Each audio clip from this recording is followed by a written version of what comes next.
Aquí como los Quijotes, más o menos, este gobierno se ha convertido como un gobierno del Quijote, porque anda por ahí, le falta el caballo Rocinante, quién sabe si me dejarían montar un caballo Rocinante, y va por ahí de pueblo en pueblo. No digo que buscando Dulcinea del Toboso, porque me friegan, sino deshaciendo entuertos, dice el Quijote de la Mancha, deshaciendo entuertos, buscando justicia. El Quijote de la Mancha no era un eterno buscador del amor fracasado, sino que era un eterno buscador de las injusticias para hacer justicia. Ese es más o menos lo que quiso Miguel de Cervantes contarnos. No tenía él mucha idea de lo que iba a hacer de la lengua que escribía allí. Una lengua indudablemente poderosa, hermosa, que cambia con la historia porque se llenó de árabe. Dicen que en Colombia es donde lo hablamos mejor y yo sí creo.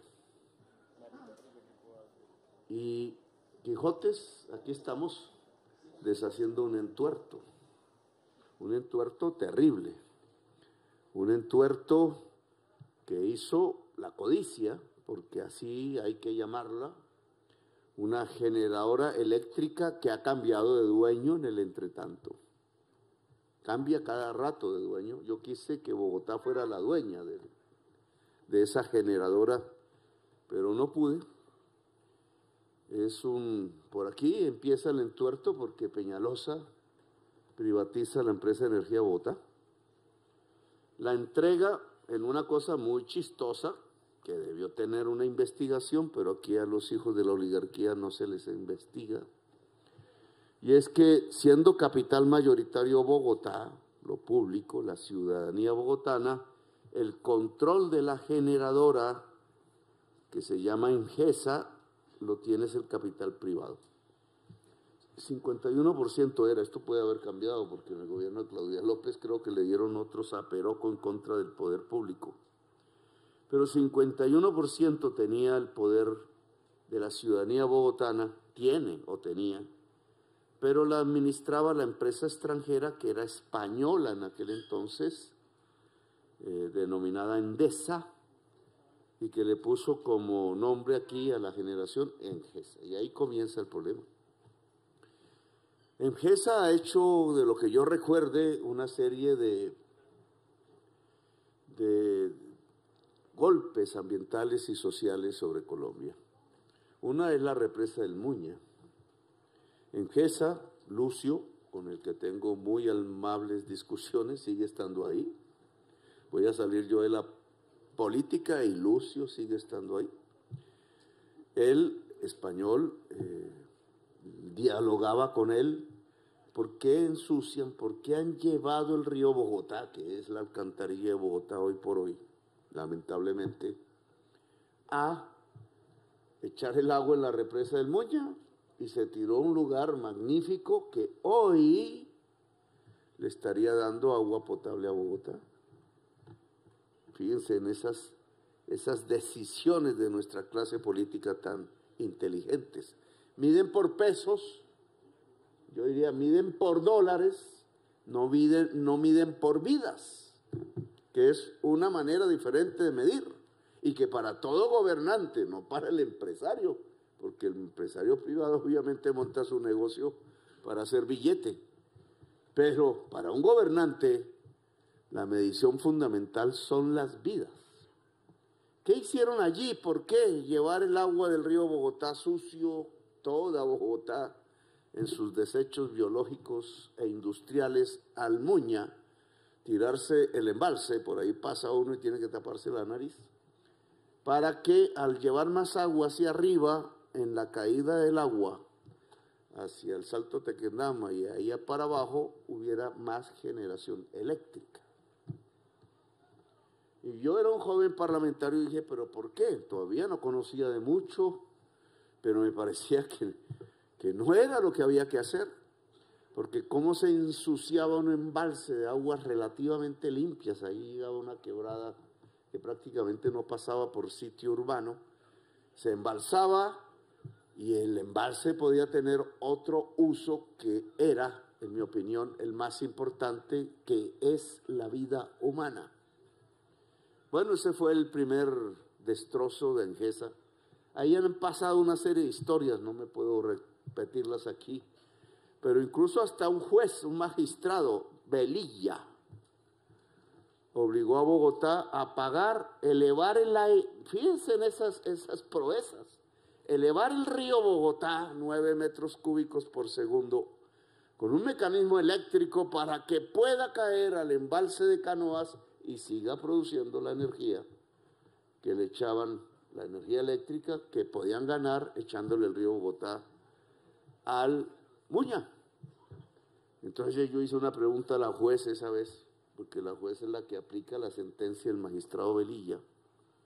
Velilla, una persona muy amiga del presidente Uribe. Y entonces, oiga, a ver, ¿cómo es? Yo tengo que usar energía eléctrica pagada por la ciudad de Bogotá, o sea, por la ciudadanía, para subir un río un poco de metros, para que ese río vuelva a producir energía eléctrica bajando. ¿Cuál es el balance? En mi opinión, corrupción. En mi opinión, Lucio se equivocó ahí hasta en las matemáticas. Elevar el río para que el río al caer genere el mismo energía eléctrica. A mí me da la impresión, un ingeniero eléctrico me dirá, si fallo, que da lo mismo, no se genera energía eléctrica. En cambio, el río se hubiera podido bajar por el túnel, que se llama el túnel de Canoas, por gravedad, hasta algún punto que desembocara a la planta de tratamiento para que sacara el agua hacia el río Bogotá. Se opuso la generación de energía eléctrica y ese es uno de los entuertos que tiene Bogotá hoy. No se pregunta la gente, no quieren que se pregunte la gente. Ustedes saben ya cómo vive un bogotano, ya va apareciendo como vive un campesino. Tiene que en unos días a la semana coger la totuma, llenar un balde de agua. Lamentablemente no lleva el agua a la quebrada al hombro, sino que echa agua potable vendida por empresas en los almacenes que sacan también de los nacederos y se baña con totuma porque se está acabando el agua en Bogotá. Entuertos que tienen que ver con la relación entre el hombre y la naturaleza. El ser humano y la naturaleza, que está al revés. Toda la modernidad pensó que el ser humano era dueño de la naturaleza. Te dejo ese paraíso para ti y explótalo. Y resulta que la naturaleza se está devolviendo con creces por haber abusado de ella en virtud de la codicia y no de un buen vivir. Lo que pasó aquí es lo mismo. Ya van 2 ríos, los 2 ríos de la patria, ¿cierto? ¿Cuáles son los 2 ríos de la patria que nos enseñan en el colegio? El Magdalena y el Cauca. Yo diría que todos los ríos de Colombia son de la patria. Pero, digamos, esto cruzan 2 ríos por donde más vive la gente colombiana. Y en ambos decidieron hacer hidroeléctricas inmensas, y en ambos el que decidió eso en el fondo fue Uribe. No le he hecho toda la culpa a Uribe porque la idea antioqueña venía desde antes y esta también venía desde antes, pero posibilitó, extremó las acciones, las volvió rápidas y en cada río de Colombia de los grandes, Magdalena y Cauca, hicieron un embalse para hidroeléctrica. Y la pregunta es, ¿sirve? Miren lo que ha pasado con la hidroeléctrica de Ituango, Río Cauca. Está en riesgo, el gobernador ahora me va a regañar, pero está en riesgo. Está en riesgo porque la hicieron junto a una placa tectónica o una falla tectónica que es la misma que pasa por Armenia y que es la misma que nos desbarató la carretera que va a Nariño por el Cauca, en Rosas, la misma. Y entonces nos friega la carretera y no nos va a fregar el embalse algún día. ¿Y qué pasa si friega el embalse? ¿Qué le pasa a la población río abajo antioqueña? Pero es que los que viven abajo de Antioquia, bajando hacia el Caribe, como la misma población de Ituango, como el Bajo Cauca, que se llama así, como mis paisanos, donde yo nací, y el departamento de Córdoba y de Sucre, pues quedan inundados. Si no hay el estudio, el sistema de emergencia que debe pagar esa represa, pues en cualquier momento hay un desastre como el de Armero. Anota, ministra, porque la UNGRD, con tantos problemas, es la encargada de que ese plan se estabilice y se viabilice en todo el río Cauca, ríos abajo de la hidroeléctrica. Aquí quizás los riesgos de ese tipo sean menores, pero el impacto social fue mayor. A mí me gustaría, gobernador, aquí para hacer un ejercicio y evaluar lo que ha acontecido en la historia contemporánea. Mídase usted, yo hice eso en Hidroituango, en mi campaña electoral, pero no lo he hecho aquí. Mida usted en metros cúbicos y en metros cuadrados la superficie del espejo del agua. Y cuántos megavatios genera al año la hidroeléctrica del Quimbo. Coja esa misma medida y aplícalo a paneles solares. Y con un ingeniero eléctrico, porque usted no es, yo me confundo muchas veces, y con un ingeniero, ¿cuántos megavatios al año produce? Hoy. Claro, nos dirán es que antes no era así. Bueno, pero hoy. Y creo que nos va a dar una respuesta más o menos que la misma superficie del espejo de agua en paneles solares, en cualquier sitio donde haya sol, genera la misma energía eléctrica. Limpia, un poco más limpia que el agua, porque no hay metano, porque se descompone la vegetación que había y que queda debajo del agua. Si eso es así, nosotros estamos haciendo unas burradas en Colombia. Nosotros, los anteriores gobiernos. Porque si eso es así, una hidroeléctrica solo se puede poner donde está el río, donde está el chorro de agua, no hay más, y con una geografía determinada más arriba para que se haga el muro y pueda caer el agua con velocidad. Pero si lo mismo y en el mismo espacio se puede hacer con paneles solares, usted puede poner eso es donde hay sol. Y esos muchos más lugares y tierras muchísimo menos fértiles, e incluso desiertos, donde se podría poner la generación solar, incluso pongámosle en el Huila, no en Colombia. Energía, he hecho comparaciones y va similar, pero nos cobran ambas, la solar y la hídrica es pegada a la energía que sale de las termoeléctricas de gas, y por eso hacen negocio con todos nosotros, nos estafan cada vez que hay sequía, o sea, ahora. Porque ahora es que debería estar esto lleno de granjas solares, no digo aquí, digo donde la tierra no sea fértil, porque haría una productividad en términos de lo que vale la energía eléctrica inmensa. Un desierto podría valer más que esta tierra, o que la tierra más fértil de Colombia, porque su valor no está en la tierra no vale. Su valor está en la calidad, en lo que se hace, o en este caso, en la cantidad de radiación solar que le llega. Y esto solamente para poner una discusión, que es una discusión que debe ser nacional. ¿Cuál debe ser nuestra matriz energética? ¿Usar gas, lo más caro? ¿Usar el agua de los grandes ríos de Colombia en zonas donde el impacto social es tremendo, empezando porque se pierde la producción de alimentos, pesca, agricultura? Esta represa no solo privatizaron el río Magdalena de Colombia, ¿quién lo iba a decir? Privatizaron el río Magdalena, el río madre que llamamos nosotros, el río madre de la patria, sino que privatizaron hasta su pesca, ¿o no? Miren ustedes este entuerto. Las señoras periodistas, que no les puedo decir nada más, sino señoras periodistas, vivían todo el día en campaña preguntándome, ¿usted va a expropiar? ¿Usted va a expropiar? Ay, me tenían aburrido porque todos los días, ¿usted va a expropiar? ¿Usted expropia? ¿Pero es que no tiene otra pregunta que hacer o qué? Para sembrar en la mente de los colombianos que yo iba a expropiarle la casita, la finquita a la gente. Y resulta que aquí expropiaron. Resulta que aquí el Estado expropió a los campesinos propietarios a la fuerza, porque metieron las granadas, las armas, los gases lacrimógenos, los golpes, hirieron, sacaron la sangre, golpearon las mujeres, tal cual hicieron hace poco en el estallido social.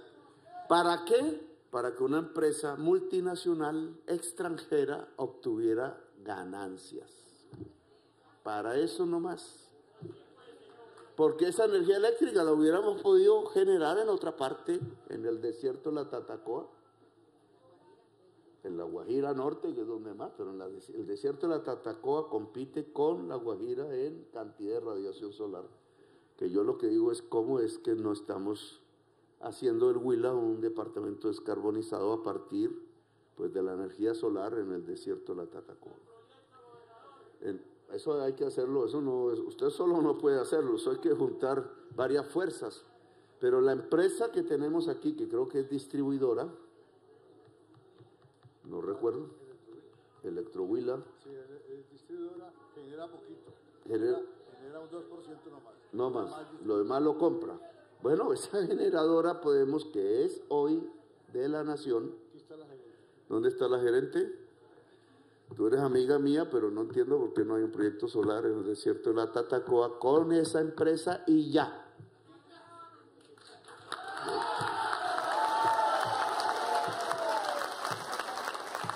Ahí descubrí en Urrá, pero eso parece ser un modelo. Esas son las vagabunderías que se hacen en Colombia. Entonces en Urrá venden a una X empresa, X que uno no sabe ni quiénes son, 220 pesos kilovatio hora. Urrá es un embalse como este. También con un impacto social tal que asesinaron los indígenas para hacerle el embalse a un amigo mío que se llamaba Domingo Domicó, Don Pernía Domicó. Lo echaron al río Sinú despedazado. Lo confesó después, creo que Mancuso. Así se hacen las hidroeléctricas en Colombia, matando a la gente. Esa 220 pesos kilovatio hora y se la vende a Aires, que es la distribuidora, después en Barranquilla, etcétera, a 880 pesos kilovatio hora. Y esa se lo vende a los usuarios a 1.100 kilovatios hora, lo que vale 200, 5 veces más. Y los usuarios son 2 millones de personas, 3 millones de personas, familias, la mayoría pobres en la costa atlántica. Y entonces uno se pregunta, ¿y entonces aquí qué es el poder público? ¿Qué es lo público? Si Urrá es público, ¿qué es lo que están haciendo con el Estado y con el pueblo colombiano si no es business, business y business oscuros e incluso con dinero de la mafia? Pues esos son los entuertos que hay que deshacer. Y ahora aquí estamos al frente de uno. Nunca se debió haber hecho la represa de Hidroituango. Nunca se debió haber hecho la represa del Quimbo. Esa es la realidad. Que entonces, ¿cómo se desarrolla el país? El desarrollo es el crecimiento de la vida, no acabar la vida. Y entonces eso implica que un proyecto, porque se necesita energía eléctrica, tiene que hacerse de tal manera que impacte lo menos posible la vida.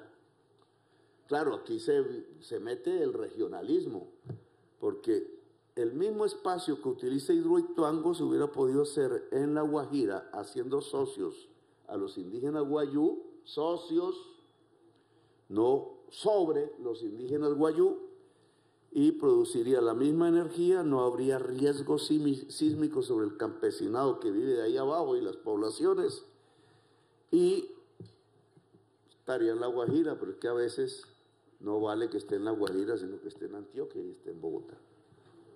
Y ese es un mal nacional que se llama el centralismo. Así que, gobernador, yo le voy a pedir a usted que me ayude. Tenemos 2 años, usted un poquito más, para que podamos establecer fuertes proyectos de energía solar en el norte del Huila. Y la empresa... Con la empresa, sí. lo que pasa es que la empresa la recibieron en mal estado financiera, ya la estamos recuperando con la gerente y tenemos ya algunos proyectos de energía. Bueno, entonces, esa es una primera tarea. Una segunda tarea, con el dueño de esta hacienda, que ya pues la está en proceso de venta, ya la vendió. Estoy hablando un poco, digamos, de la historia, del lugar. Ahí ve con todo del que venía a matar los indígenas, ¿cómo se llama? Matambo. Entonces se parece a Matamba. Entonces Matambo venía a matar a los indígenas y por el amor la diosa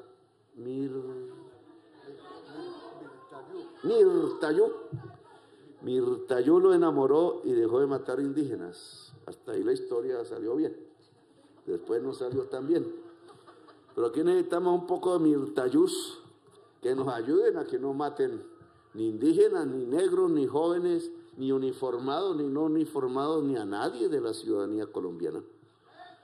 Mirtayú la necesitamos aquí, el gobernador, pero esa no la va a revivir usted, sino en todas las mujeres del departamento del Huila. Ahí revive, para que la violencia cese. Aquí hay fosfato, ¿cierto? Hay fosfato, hay fósforo y dolomita. Fósforo, bueno, eso ahí. Ese es uno de los elementos de 3 de los fertilizantes agrarios. Yo logré bajar el precio de los fertilizantes cuando casi arruina la agricultura colombiana, apenas llegué. Yo estaba por la tasa de cambio y por la escasez por la guerra de Ucrania, y estábamos en una inflación que llegó a sobrepasar en alimentos el 25% de crecimiento anual de los precios, lo cual significaba automáticamente hambre, crecimiento del hambre y la pobreza en Colombia, automático.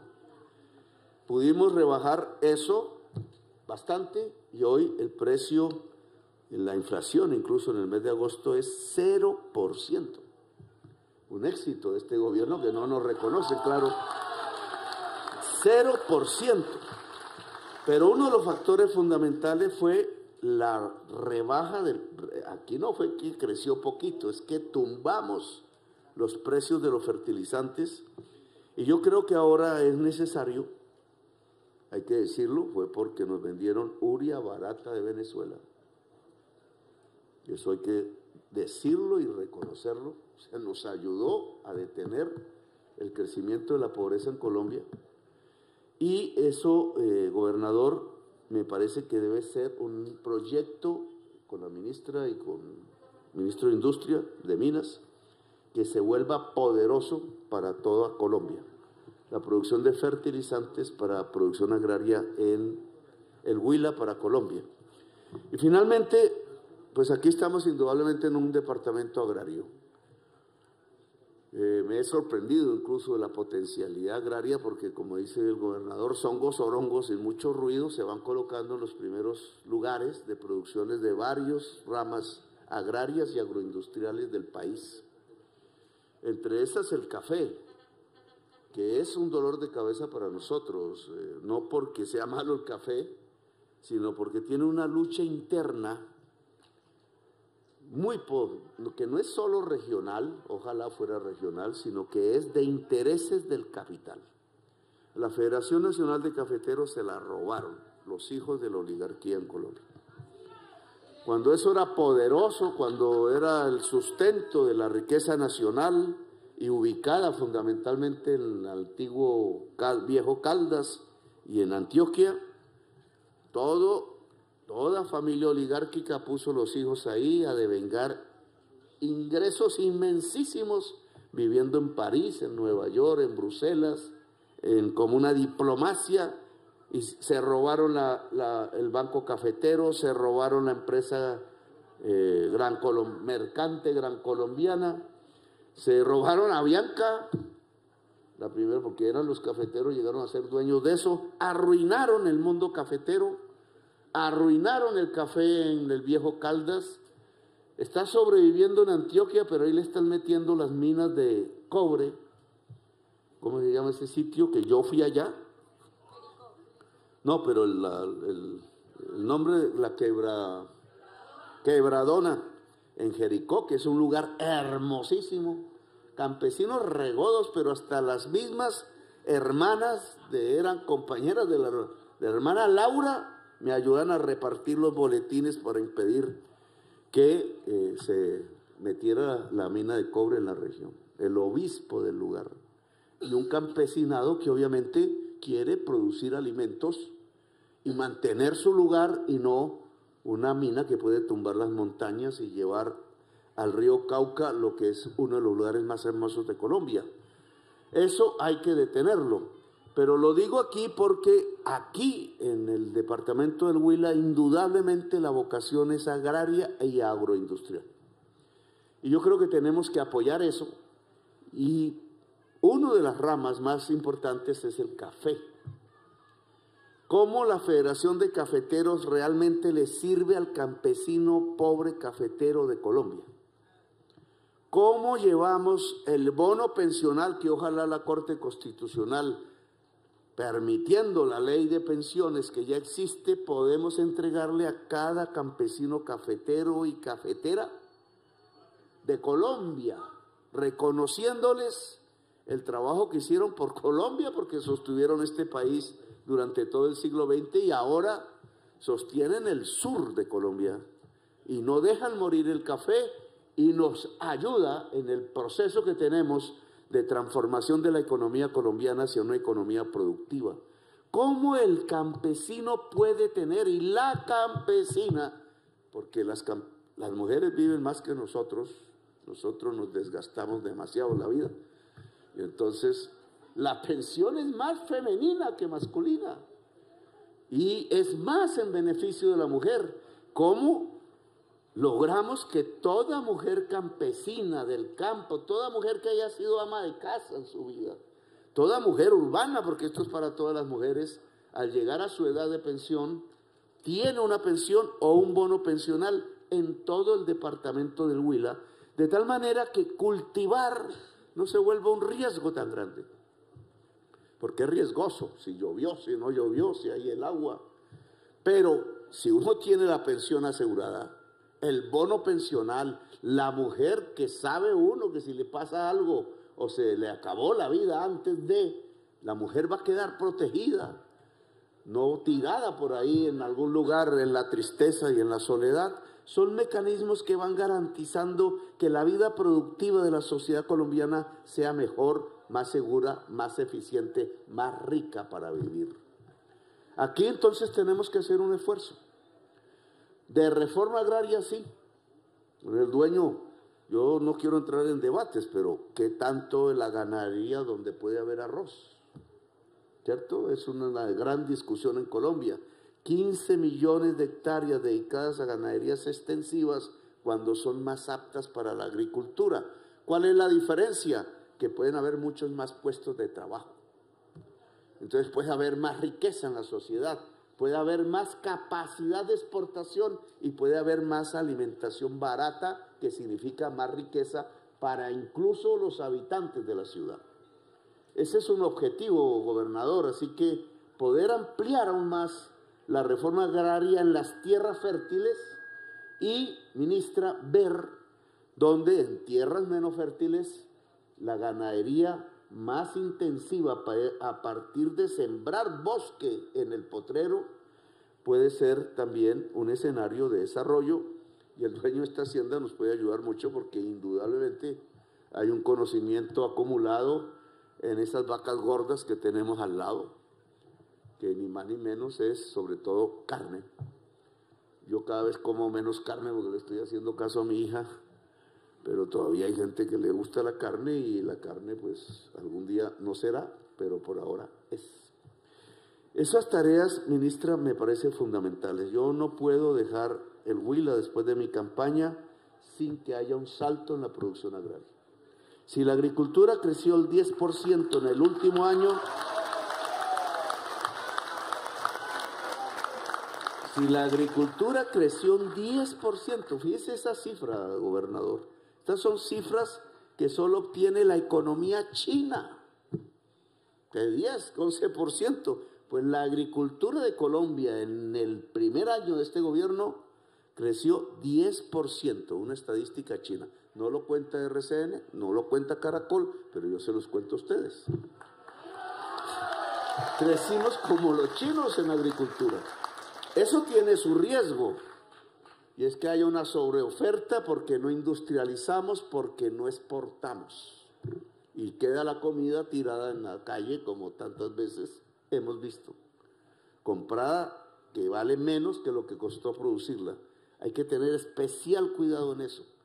Todo el incremento de producción, si sobrepasa la demanda interna, debe ser para agroindustria, que aguanta en el tiempo, y para exportación, y eso implica una tarea del Estado mucho más dedicada a esos propósitos. Vender agricultura huilense en Estados Unidos, ¿por qué no?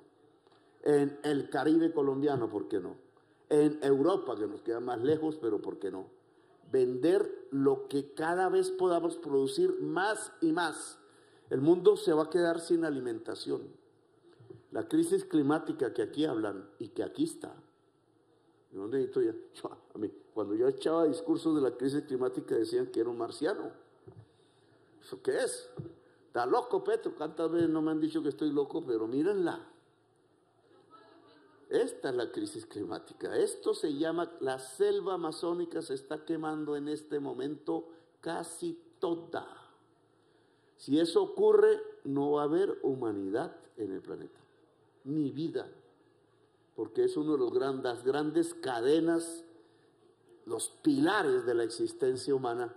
En el planeta Tierra ya se han acabado en 5 ocasiones la vida de manera generalizada. Sobrevive por ahí un cucarrón y por ahí se monta otra existencia. Esta vez nos estamos aproximando. Y una de las consecuencias, si no lo solucionamos, la causa de la crisis climática es consumir petróleo, carbón y gas, porque arroja, consumir en las fábricas, porque arroja el CO2 a la atmósfera, calienta el planeta y se produce esto. La manera de solucionarlo indudablemente es dejar de consumirlo, pero los que lo consumen son los países más poderosos de la Tierra. Pero uno de los efectos primero de la crisis climática es que se pierden las tierras fértiles, se secan ríos en muchas regiones y disminuye la producción alimenticia ante una población que está creciendo en el mundo. Luego, la alimentación, la producción de alimentos, la agricultura es hoy esencial. Antes se veía por encima del hombro, antes no miraban al campesino, llegaba con sus mulas al pueblo, por allá lo veían pasar y nunca había una ayuda del Estado. Hoy el campesinado es una fuerza fundamental de la vida en toda la humanidad. Hoy necesitamos campesinos y campesinas, no que disminuyan. Hoy necesitamos que sepan más, que tengan mejores ingresos, que vivan mejor, que sus hijos estudien, pero no se vayan, sino que ese estudio se integre a la tierra, a la producción, a la tecnología, a poder alimentarnos. Hoy el campesinado no es desechable como lo miraron en el pasado los políticos, que lo hacían matar entre sí en masacres terribles, bárbaras. En el Huila debe haber mucho cuento al respecto, mucho relato, mucha historia, porque muchos tuvieron que ir escapándose hacia el Caquetá. Si eran liberales iban para un río y si iban conservadores iban para el otro río, porque se mataban entre sí. Hoy no puede ser lo mismo. Ustedes deben y tengan la seguridad que este es el gobierno del campesinado, el gobierno de las y los campesinos, y que cada día de trabajo de las instituciones agrarias, que quedaron muy poquitas porque las acabaron muchísimas, debe ser un trabajo en favor del campesinado y la producción de alimentos en Colombia. Que sirva, por tanto, esta indemnización, como llaman jurídicamente, reparación de una cosa que nunca debió haber sucedido, una cosa que no debería estar ahí, además, embalsando el río grande y madre de la patria.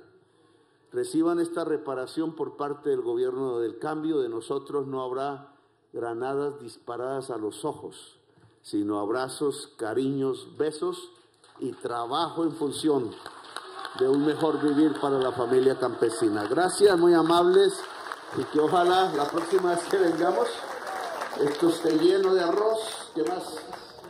Frutas, maracuyá, mango, etcétera. Gracias, muy amables.